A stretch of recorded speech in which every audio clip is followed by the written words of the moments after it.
Hello everyone, welcome back to MDS pharmacy YouTube channel. MDS pharmacy का application अभी play store पर available है, आप जाके डाउनलोड कर सकते हैं। एंड आपको ये जो भी नोट्स मिलेंगे एप्लीकेशन पे अपलोडेड है। फार्मास्यूटिक्स में जो हमने यूनिट 1 स्टार्ट किया था उसमें पढ़ेंगे 3rd चैप्टर प्रिस्क्रिप्शन। इसमें हम पढ़ेंगे definition, parts of prescription, handling of prescription and errors in prescription. Prescription एक ऐसा रिटर्न ऑर्डर है जो कि फिजिशियन की तरफ से मिलता है फार्मासिस्ट को, आइदर इलेक्ट्रॉनिक मैनर में, इलेक्ट्रॉनिकली टाइप करके भी दे सकते हैं या हैंड रिटर्न भी हो सकता है prescription, by the medical practitioner और dentist to compound or dispense a specific medication for an individual. The next is ये प्रेस्क्रिप्शन का पैटर्न होता है। प्रेस्क्रिप्शन के पार्ट्स जो होते हैं, फर्स्ट हेडिंग होती है, हेडिंग के अंडर डेट आती है, इंफॉर्मेशन अबाउट पेशेंट आता है and information about the prescriber, like doctor का जो भी नेम होता है एंड डॉक्टर की जो भी क्वालिफिकेशन आती है एंड डेट जो आती है, पेशेंट की इंफॉर्मेशन, एज जो भी आता है वो सब हम हेडिंग पार्ट में इंक्लूड करते हैं। प्रिस्क्रिप्शन पर जो RX सिंबल लिखा होता है, जिधर ट्रीटमेंट लिखते हैं डॉक्टर्स या फिजिशियंस, उसे हम सुपरस्क्रिप्शन बोलते हैं। Next is inscription. इंस्क्रिप्शन जो होता है, डॉक्टर्स जो भी ड्रग्स प्रोवाइड करते हैं और जो भी फॉर्मुलेशन प्रोवाइड करते हैं, जो भी यूनिट डोजेज फॉर्म प्रोवाइड करते हैं, उसको हम इंस्क्रिप्शन बोलते हैं। एंड सब्सक्रिप्शन जो भी होता है फार्मासिस्ट के लिए होता है, by the doctor, like how much quantity of the drug should be dispense and what should be the doses form. जो भी डोजेज फॉर्म होगा एंड क्वांटिटी होगा उसे हम सब्सक्रिप्शन बोलते हैं। Next is transcription. ट्रांसक्रिप्शन जो होता है वो प्रिस्क्राइबर्स का डॉक्टर्स की तरफ से डायरेक्शंस होते हैं पेशेंट्स के लिए, एक इंस्ट्रक्शंस होते हैं अबाउट द ड्रग, कितना ड्रग लेना चाहिए और कौन से टाइम पे लेना चाहिए और कितने टाइम लेना चाहिए, लाइक मॉर्निंग एंड इवनिंग लेना चाहिए या morning, afternoon and evening 3 time लेना चाहिए, 2 टाइम लेना चाहिए या 1 टाइम लेना चाहिए, वो फ्रीक्वेंसी होती है।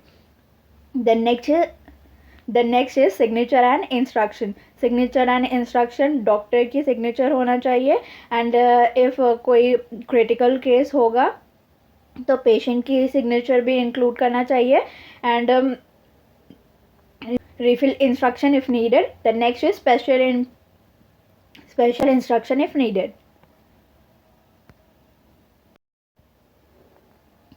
The next is handling of prescription. Handling of prescription में रिसीविंग आता है, डोज कैलकुलेशन आता है।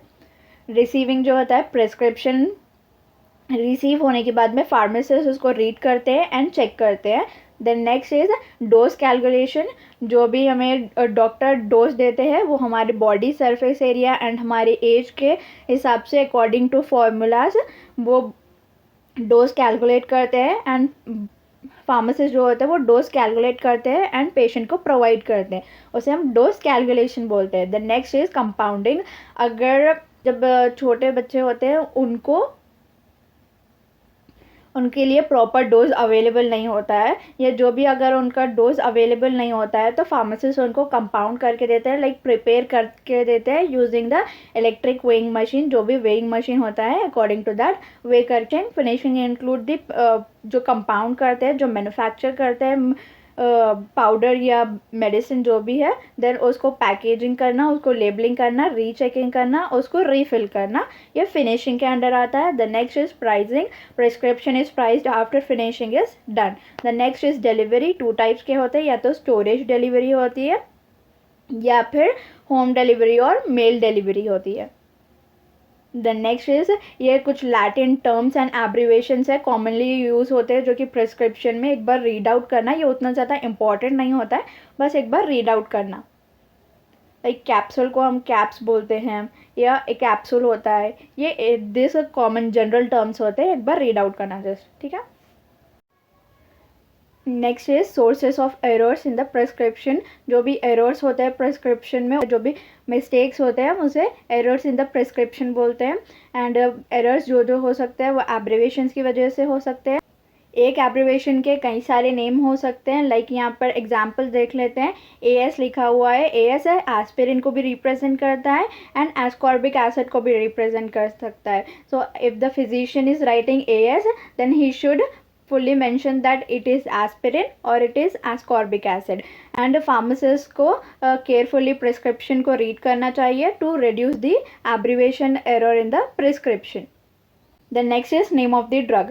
ड्रग के नेम की वजह से भी प्रिस्क्रिप्शन एरर्स हो सकते हैं, like look alike and sound alike medications जो होते हैं उसकी वजह से भी एरर्स हो सकते हैं ड्रग्स में, लाइक जो भी ड्रग्स सेम दिखते हैं उसकी वजह से हो सकता है, या तो जो भी ड्रग के नेम सेम होते हैं, like example digoxin and digitoxin, prednisolone and prednisone. Strength of the preparation. Physician should write the strength of the drug on the prescription in order to reduce prescription error. Because जो medications होते हैं वो different strength में available होते हैं market में, तो वो error को reduce करने के लिए physician should write the strength of the medication. The next is dosage form of the drug prescribed. जो भी ड्रग प्रिस्क्राइब कर रहा है डॉक्टर उसका डोजेज फॉर्म लिखना चाहिए, like if the doctor is prescribing tablet then he should mention that tablet, और he should mention in short form like TAB. If it is prescribing injection then he should write ING और injection for dose medication. The next dosage जो होता है वो usually high dose भी होता है. बहुत सारे मेडिकेशंस ऐसे होते हैं जिसमें हाई डोजेस भी अवेलेबल होते हैं एंड लो डोजेस भी अवेलेबल होते हैं. तो पेशेंट की जो भी कंडीशन है अकॉर्डिंग टू दैट प्रिस्क्राइबर और the physician should write the proper dose. Paediatric के, अडल्ट के एंड जीरियाट्रिक के जो डोजेस होते हैं वो भी अलग अलग प्रेजेंट होते हैं. तो according to that pharmacist should also be taking care regarding this. Instructions for the patients. Instructions जो भी होते हैं पेशेंट के लिए regarding the medication, the pharmacist should mention regarding the frequency and timing to be taken and the route of administration.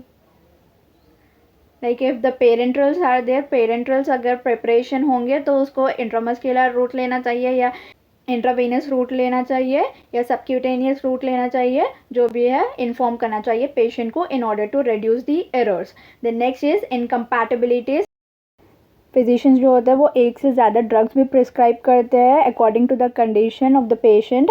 सो जो भी उसमें therapeutic इनकम्पैटिबिलिटीज़ या फार्मास्यूटिकल इनकम्पैटिबिलिटीज़ जो भी होते हैं वो फार्मासिस्ट को चेक करना चाहिए एंड उसमें जो भी इंटरेक्शंस होते हैं रिगार्डिंग दैट पेशेंट को बोलना चाहिए. Thank you. Follow us on Instagram. Like, share and subscribe. If you have any query then you can ask in the comment section on Instagram.